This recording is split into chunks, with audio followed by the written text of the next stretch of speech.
Bakit tila kampante si Pangulong Bongbong Marcos? Bakit hindi siya natatakot na ang pinakamalakas na katunggali ay biglang babalik sa eksena? Dahil dito papasok ang huling alas na dudurog sa posibilidad na ito. Ano ang alam ni Pangulong Bongbong Marcos na hindi alam ng ilang publiko?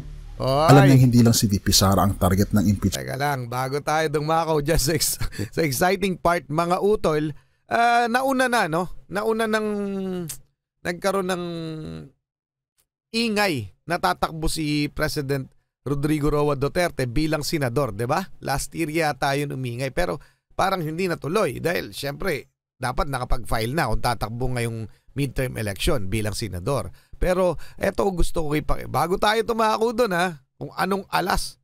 Eto, mula sa Daily Tribune, mga utol.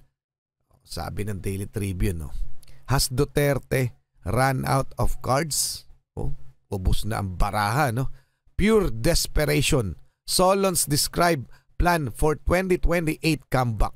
Okay? Mga karunungan, kaalaman, teorya, kasaysayan, hiwaga at mga bagong tuklas. Alamin natin.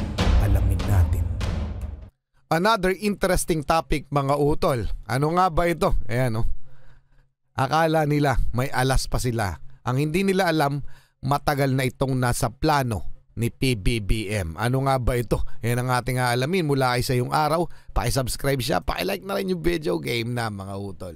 Tudurugin ang huling alas ni FPRRD. Alam na ni Pangulong Bongbong Marcos ang lihim na plano. Anong alas?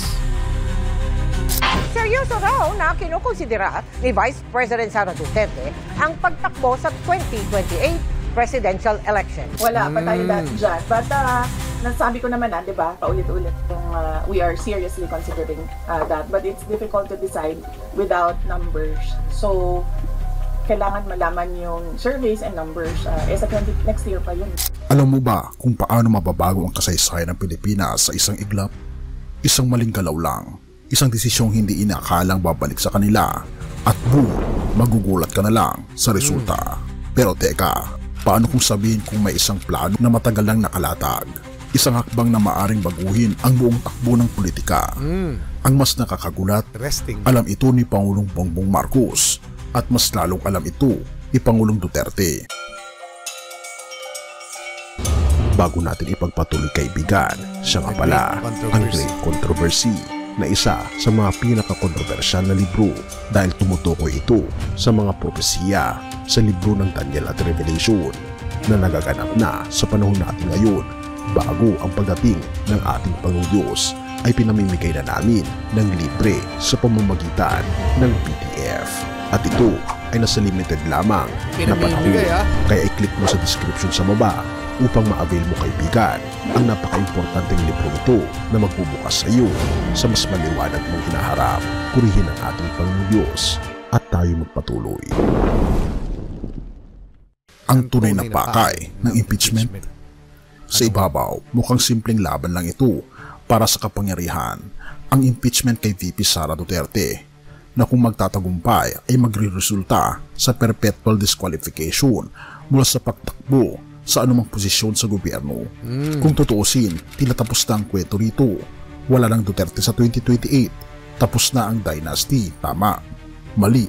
Dahil ang hindi nila napansin, isang mas malakas na pwersa ang maaring bumalik. At ito ang tila kalkulasyon ni Pangulong Bongbong Marcos na alam niyang mangyayari. Kung si VP Sara ay madiskwalipika, sino ang susunod na maaring pumalit? Walang iba kundi si dating Pangulong Rodrigo Duterte mismo, ang haligi ng kanyang pamilya at ang isa sa pinakamatibay na pangalang bumandera sa politika ng Pilipinas.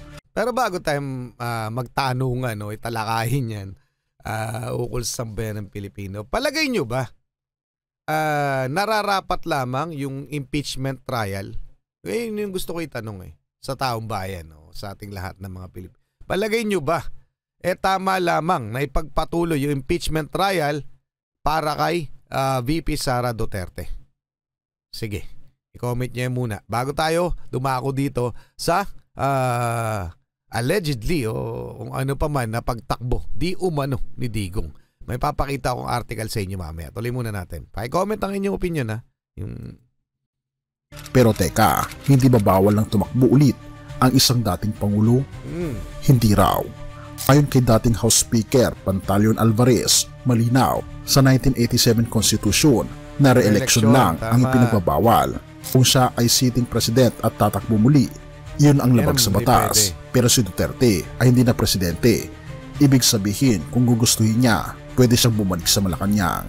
Ngayon, itanong mo sa sarili mo, bakit hindi ito agad napansin ng iba? Dahil hindi nila inaakalang may ganitong butas sa batas. Pero may problema. Alam ito ng mga Duterte at alam din ito ni Pangulong Bongbong Marcos. Kung ganito ang plano ng kampo ni Duterte, bakit tila kampante si Pangulong Bongbong Marcos?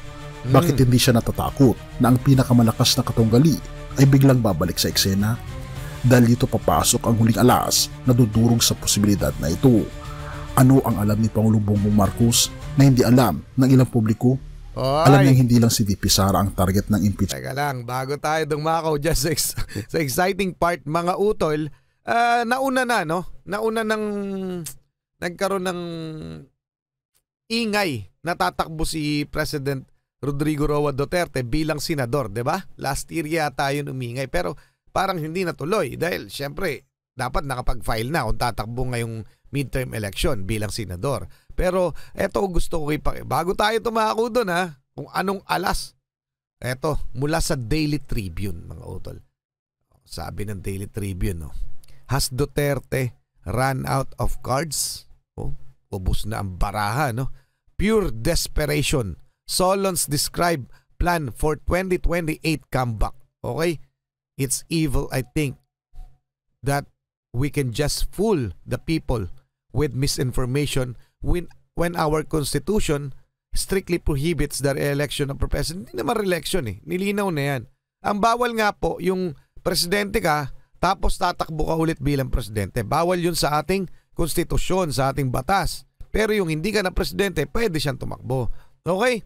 Former President, basahin lang natin ng konti. Former President Rodrigo Duterte's purported plan for 2028 comeback in the event his daughter, Vice President Sara Duterte, is convicted by the Senate Impeachment Court is a sign of pure desperation and a blatant disregard of the Constitution. House leaders said Friday, wala namang problema doon dapat. Pero basahin natin ang sabi, no less than Davao Representative Pantaleon Alvarez, a prominent ally of the erstwhile chief executive, bared the purported plan recently, claiming that the VP's possible conviction may force the 79 years old Duterte to try and capture the presidency for her. Pero wala namang problema doon, no?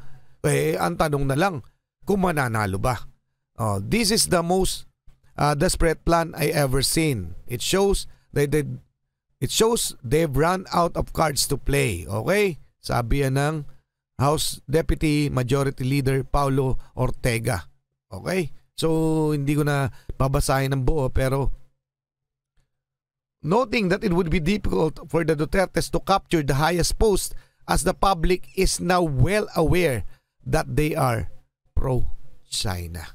Ituloy muna natin dahil exciting na tong sasabihin ni Sayong Araw. Okay? Na hindi alam ng ilang publiko, alam niyang hindi lang si VP Sara ang target ng impeachment.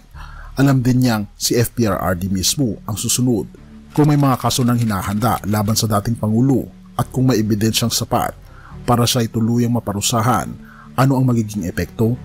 Ganon din, perpetual disqualification.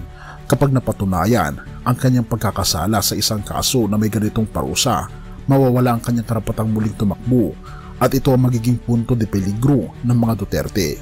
Kaya habang pinapanood nating lahat ang drama ng impeachment ni VP Sara, may mas malalim na galaw sa likod ng eksena. Isang mas malaking plano na maaaring magtapos sa mismong pagkakadiskaril ng pagbabalik ni Duterte sa Malacanang.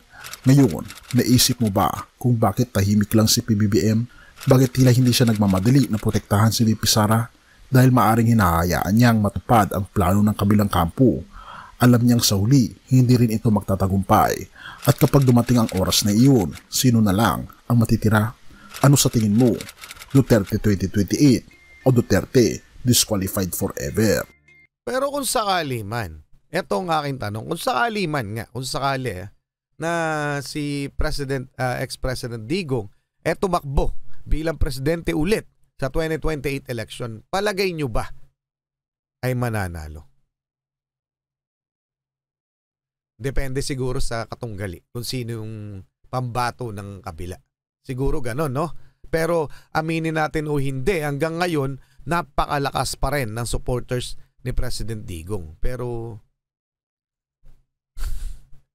ewan ko parang ngayon pa lang nagbabakbaka na, 'di ba? Ngayon pa lang inihahanda ang kaisipan ng tao sa susunod na presidential election. Ngunit ang tanong, makakatakbo nga ba? At kung makakatakbo si ex-President Digong, mananalo.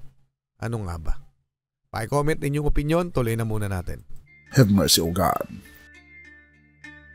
Ang tunay na hari at ang walang kaharian. 118 verse 36. Okay. Ano na to? Tungkol na to sa pero wala kasi akong tawag doon? Wala akong relihiyon, mga utol, pero hindi ko kinukundinaan kung ano bang religion. Pero basahin natin 1:8 mula to sa Bible, no? 1836. Ang kaharian ko ay, pero naniniwala ako sa Diyos, hindi po dahil wala akong religion. Wala lang akong religion. Okay? Ang kaharian ko ay hindi mula sa mundong ito. Kung mula sa mundong ito ang aking kaharian, ipaglalaban ako ng aking mga lingkod upang hindi ako ipagkanulo sa mga Hudyo.